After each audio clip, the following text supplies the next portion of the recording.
Welcome to my channel study with me 3535। तो आज हम देखेंगे कि एचएससी बोर्ड के एग्ज़ाम में 90 से 95% कैसे स्कोर कर सकते हैं। आज ही हम जानेंगे। ये नवंबर और दिसंबर 2 ही महीने बाकी है हमारे पास, लेकिन अभी भी आप पढ़ाई करके 90 से 95% स्कोर कर सकते हैं। टाइम टेबल आ चुका है और 12th के एग्ज़ाम 10 फरवरी से 25 फरवरी तक है पीसीएमबी के स्टूडेंट्स के लिए, और बायफोकल सब्जेक्ट्स के जो है वो और आगे तक एग्ज़ाम चलेंगे। फिज़िक्स, केमिस्ट्री, बायोलॉजी और लैंग्वेजेस जो है ये 25 फरवरी तक ख़त्म हो रहे हैं 10 फरवरी से। तो और लेकिन जो बाकी के ऑप्शनल सब्जेक्ट्स हैं वो आगे भी उसके एग्ज़ाम चलेंगे। तो नवंबर स्टार्ट हो गया है, नवंबर प्लस दिसंबर दोनों के मिला के हो गए 61 डेज़ हो गए हैं। 30 + 31 61 डेज़ में हम किस तरह से पढ़ाई करें कि हमारे 90 से 95% आए। तो फिज़िक्स, केमिस्ट्री, बायोलॉजी और मैथ्स के इन सभी सब्जेक्ट्स के अगर हम 15-15 चैप्टर्स लेंगे तो टोटल हो जाते हैं 60 चैप्टर्स।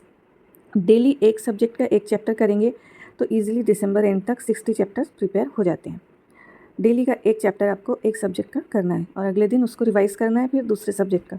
जैसे आपने आज फिज़िक्स पढ़े एक चैप्टर, तो वो पूरा कर लिए, उसके बाद में अगले दिन दूसरे दिन आप फिज़िक्स को थोड़ा रिवाइज़ कर लेंगे 10-15 मिनट में, और फिर दूसरा सब्जेक्ट जैसे केमिस्ट्री का आप पढ़ लेंगे। तो डेली 4 से 6 घंटे तक की पढ़ाई करनी है और मॉर्निंग इवनिंग में टाइम तय करके आपको डेली 6 घंटे पढ़ना है। 6 से 7-8 भी कर सकते हैं, जिसके जितना स्टेमिना है उतनी देर वो बैठ सकता है डिवाइड करके, लेकिन सुबह, दोपहर, शाम या सुबह शाम। तो कौन से चैप्टर्स करने हैं ये देखेंगे हम। तो हायर वेटेज वाले चैप्टर्स पहले करना है। आप लोग को पता है, जैसे रोटेशन, फिजिक्स का देखेंगे हम। Rotation, thermodynamics, kinetic theory of gases, mechanical properties of fluids, electromagnetic induction, ये हायर वेटेज वाले चैप्टर्स हैं, तो इनको पहले करना है आपको। ऐसा नहीं है कि जो हम बता रहे सिर्फ वही करना है, इससे ज़्यादा भी आप कर सकते हैं। हम 8-8 चैप्टर हमने लिए हैं हर सब्जेक्ट के इम्पॉर्टेंट चैप्टर्स, तो उनको आपको पहले करना है, उसके बाद में आप दूसरे सब्जेक्ट भी कर सकते हैं। उसके बाद में वेव ऑप्टिक्स है, इलेक्ट्रोस्टैटिक्स है, सुपरपोजिशन ऑफ वेव्स है। तो फिज़िक्स के ये 8 चैप्टर्स इंपॉर्टेंट है, यानी इसके वेटेज ज़्यादा है, ज़्यादा मार्क्स का इसमें से पूछा जाता है। केमिस्ट्री का अगर हम देखें तो थर्मोडायनामिक्स केमिस्ट्री में भी है, फिजिक्स में भी है। उसके बाद electrochemistry group 16, 17, 18, transition and inner transition elements, ये 4 चैप्टर्स हो गए केमिस्ट्री के जो इंपॉर्टेंट है। 4 और देखेंगे हम और कौन से इंपॉर्टेंट है। हर सब्जेक्ट के 8-8 चैप्टर हमने निकाले हैं, जिसमें आपके 58 से 60 मार्क्स तक कवर हो जाते हैं। 5th है aldehyde, ketone, carboxylic acids. 6th है अल्कोहल, फिनॉल, ईथर। 7th है कोऑर्डिनेशन कंपाउंड्स और 8th है हेलोजन डेरिवेटिव्स। इस तरह से केमिस्ट्री के 8 इंपॉर्टेंट चैप्टर्स हायर वेटेज वाले हमने यहाँ पर निकाले हैं। इसके अलावा भी आपको बचे हुए चैप्टर्स में से करना है, लेकिन पहले इनको करना है, पहले 8 चैप्टर्स को कर लेना है। इसी तरह से बायोलॉजी अगर हम देखें तो reproduction in plants, reproduction in animals, respiration and circulation और इनहेरिटेंस एंड वेरिएशंस, ये 4 चैप्टर हो गए अभी इंपॉर्टेंट बायोलॉजी के हायर वेटेज वाले। इसके बाद में और 4 चैप्टर हम देखेंगे, और उसके अलावा जो बाकी बचे हुए हैं वो भी आपको करना है, लेकिन हमने आपको पहले बताया 15-15 चैप्टर्स करने हैं। तो इसमें control and coordination, plant water relation, plant growth and minerals और बायोटेक्नोलॉजी, ये हो गए 8 चैप्टर्स बायोलॉजी के।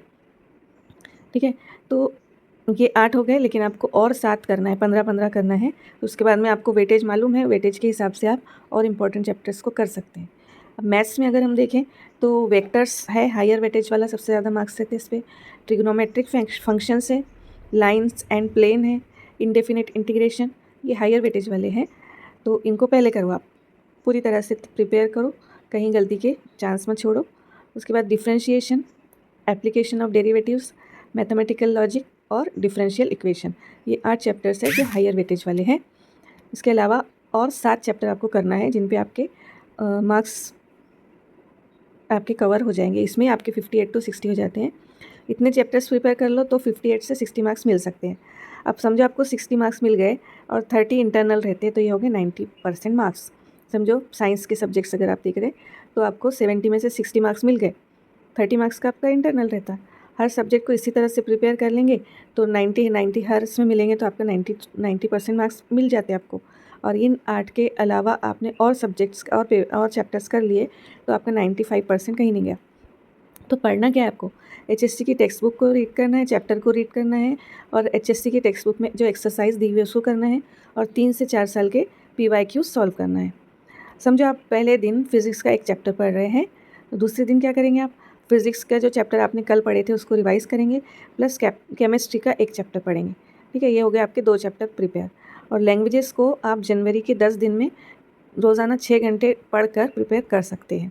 लैंग्वेजेस में इतना ज़्यादा नहीं रहता, पैसेजेस आते हैं, राइटिंग स्किल वगैरह करना है आपको, जैसे इंग्लिश में देख रहे हैं आप तो नॉवेल वगैरह करना है। इस तरह से उम्मीद है आपको समझ में आया होगा। तो सब्सक्राइब कीजिए चैनल को आगे और अपडेट्स के लिए।